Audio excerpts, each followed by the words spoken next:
श्री कृष्ण लीला अध्यात्म की सबसे प्रसिद्ध कथाओं में से एक है। कृष्ण को लोग बिल्कुल अलग अलग रूपों में देखते थे। आइए पढ़ते हैं कृष्ण की कहानियां और जानते हैं कि दुर्योधन, शकुनी और शिखंडी जैसे लोग उनके बारे में क्या कहते थे। साथ ही जानते हैं उनकी कुछ लीलाएं। कृष्ण एक बहुत नटखट बच्चे हैं। वे एक बांसुरी वादक हैं और बहुत अच्छा नाचते भी हैं। वे अपने दुश्मनों के लिए भयंकर योद्धा हैं। कृष्ण एक ऐसे अवतार हैं जिनसे प्रेम करने वाले हर घर में मौजूद हैं। वे एक चतुर राजनेता और महायोगी भी हैं। वो एक सज्जन पुरुष हैं और ऐसे अवतार हैं जो जीवन के हर रंग को अपने भीतर समाये हुए हैं। जानते हैं उनके आसपास के लोग उन्हें किस रूप में देखते थे। कृष्ण के बारे में दुर्योधन, शकुनी और अन्य की राय। एक, दुर्योधन। कृष्ण को अलग अलग लोगों ने अलग अलग तरीकों से देखा और अनुभव किया है। इसे समझने के लिए दुर्योधन का उदाहरण लेते हैं। वह अपनी पूरी जिंदगी एक खास तरह की स्थितियों से घिरा रहा।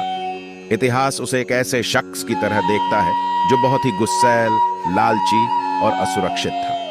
वह हमेशा सबसे ईर्ष्या करता रहा और सबका बुरा चाहता रहा। अपनी ईर्ष्या और लालच में उसने जो भी काम किए वे उसके और उसके कुल के विनाश की वजह बन गए। ऐसा दुर्योधन कृष्ण के बारे में कहता है। कृष्ण एक बहुत ही आवारा और मूढ़ व्यक्ति है जिसके चेहरे पर हमेशा एक शरारती मुस्कान रहती है। वह खा सकता है, पी सकता है, गा सकता है, प्रेम कर सकता है, झगड़ा कर सकता है। बड़े उम्र की महिलाओं के साथ वह गप्पे मार सकता है और छोटे बच्चों के साथ खेल भी सकता है। ऐसे में कौन कहता है कि वह ईश्वर है। दो, शकुनी। महाभारत का ही एक और चरित्र है शकुनी। शकुनी को कपट और धोखेबाजी का प्रतीक माना जाता है। वह कहता है, अगर हम मान लें कि वह भगवान है तो इससे क्या फर्क पड़ता है।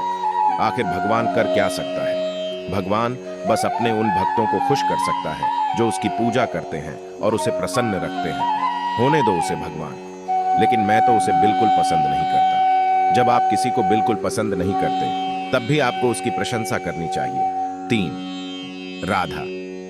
कृष्ण की बचपन की सखी और प्रेमिका राधे उनको बिल्कुल अलग तरीके से देखती थी। राधा कौन थी? एक साधारण सी गांव की लड़की जो दूध का काम करती थी। लेकिन राधा के नाम के बिना कृष्ण का नाम अधूरा माना जाता है, क्योंकि कृष्ण के प्रति उनमें अत्यंत श्रद्धा और प्रेम था। हम कृष्ण राधे कभी नहीं कहते हैं, हम कहते हैं राधे कृष्ण। एक साधारण सी गांव की लड़की इतनी महत्वपूर्ण हो गई जितने कि स्वयं कृष्ण, और कहीं कहीं तो वे कृष्ण से भी ज्यादा महत्वपूर्ण हो गई हैं। कृष्ण के बारे में राधा कहती है, कृष्ण मेरे भीतर है। मैं कहीं भी रहूं वे हमेशा मेरे साथ हैं।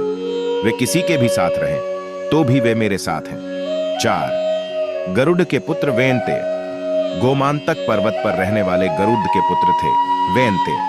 वे किसी बीमारी की वजह से पूरी तरह अपंग हो गए थे। जब वे कृष्ण से मिले तो उनकी बीमारी पूरी तरह ठीक हो गई और वे अपने दम पर चलने लगे। वे कहते हैं, मेरे लिए तो कृष्ण भगवान हैं। 5, कृष्ण के चाचा अक्रूर। कृष्ण के चाचा अक्रूर एक बुद्धिमान और सज्जन पुरुष थे।